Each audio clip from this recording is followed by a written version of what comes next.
L'histoire de Noé, l'homme qui a sauvé l'humanité.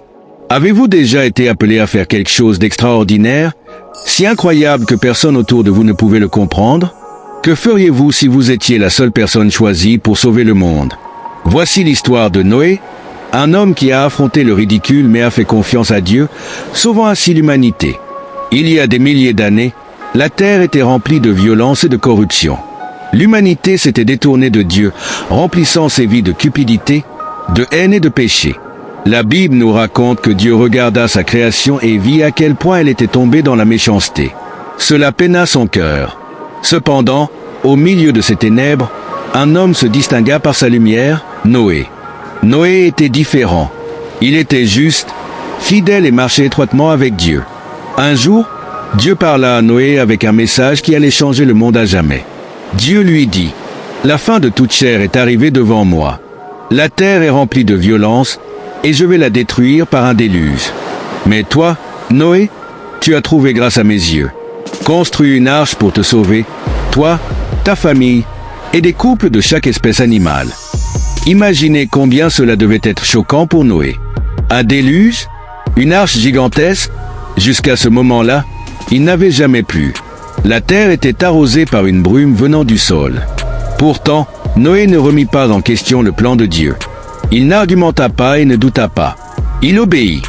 Jour après jour, Noé et ses 3 fils, Sem, Cham et Japheth, travaillèrent sans relâche pour construire l'arche.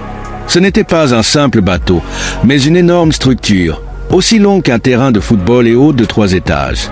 Chaque poutre, chaque clou et chaque planche était placée avec soin, suivant les instructions exactes de Dieu.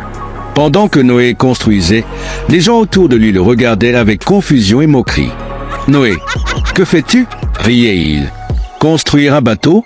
Il n'y a pas d'eau ici. » Jour après jour, les railleries et les insultes continuaient. Mais Noé ne s'arrêta pas. Il resta concentré, faisant confiance à la parole de Dieu, même quand tout le monde pensait qu'il était fou. Quand l'arche fut achevée, Dieu demanda à Noé de rassembler des couples de chaque espèce animale, mâle et femelle. Imaginez la scène.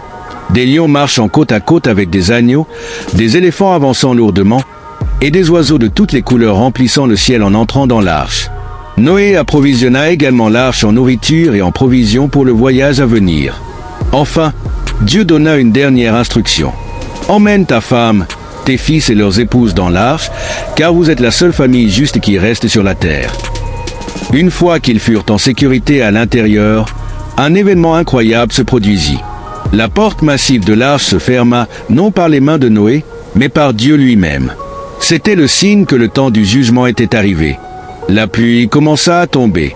Au début, c'était une douce bruine, mais bientôt, cela devint un déluge torrentiel. Les sources des abîmes jaillirent, et l'eau s'écoula de la terre. Les cieux déchaînèrent leur fureur, et les eaux montèrent de plus en plus haut. Pendant 40 jours et 40 nuits, la pluie ne s'arrêta pas. Dans l'arche, Noé et sa famille entendaient le chaos à l'extérieur, les vents hurlants, les vagues fracassantes, et les cris des gens qui s'étaient moqués d'eux. Cela devait être déchirant, mais ils savaient qu'ils étaient en sécurité parce qu'ils avaient obéi à Dieu. Quand la pluie cessa enfin, la terre était complètement submergée. Même les plus hautes montagnes étaient sous l'eau. Tout ce qui vivait à l'extérieur de l'arche périt. Mais à l'intérieur, Noé, sa famille et les animaux étaient en sécurité. L'arche flotta sur les eaux pendant 150 jours, jusqu'à ce que Dieu envoie un vent pour assécher la terre. Peu à peu, les eaux commencèrent à se retirer, et l'arche s'échoua sur les montagnes d'Ararat. Mais Noé ne se précipita pas pour sortir. Il attendit patiemment le signal de Dieu. Il envoya un corbeau, qui vola çà et là jusqu'à ce que les eaux sèchent. Puis, il envoya une colombe. La première fois, elle revint sans rien. Mais lors de son second voyage, elle rapporta une feuille d'olivier, un signe que la terre commençait à guérir. Enfin, Dieu parla à Noé et dit, « Sors de l'arche, toi et ta famille, et libère les animaux pour qu'ils se multiplient sur la terre. » Quand Noé posa le pied sur la terre ferme, la première chose qu'il fit fut de construire un autel pour adorer Dieu.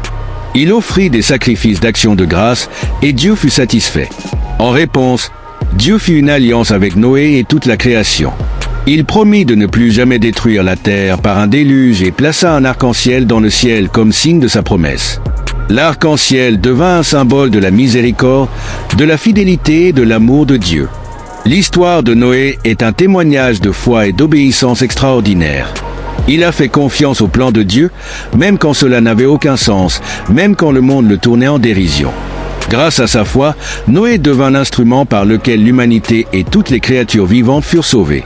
Et vous, êtes-vous prêt à faire confiance au plan de Dieu pour votre vie, même quand c'est difficile, même quand d'autres doutent de vous?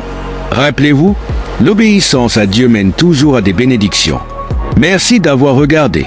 Si cette histoire vous a inspiré et que vous avez appris quelque chose de précieux, laissez un commentaire ci-dessous pour partager ce qui vous a le plus marqué. Aimez, partagez et abonnez-vous pour aider à diffuser la parole de Dieu autour de vous.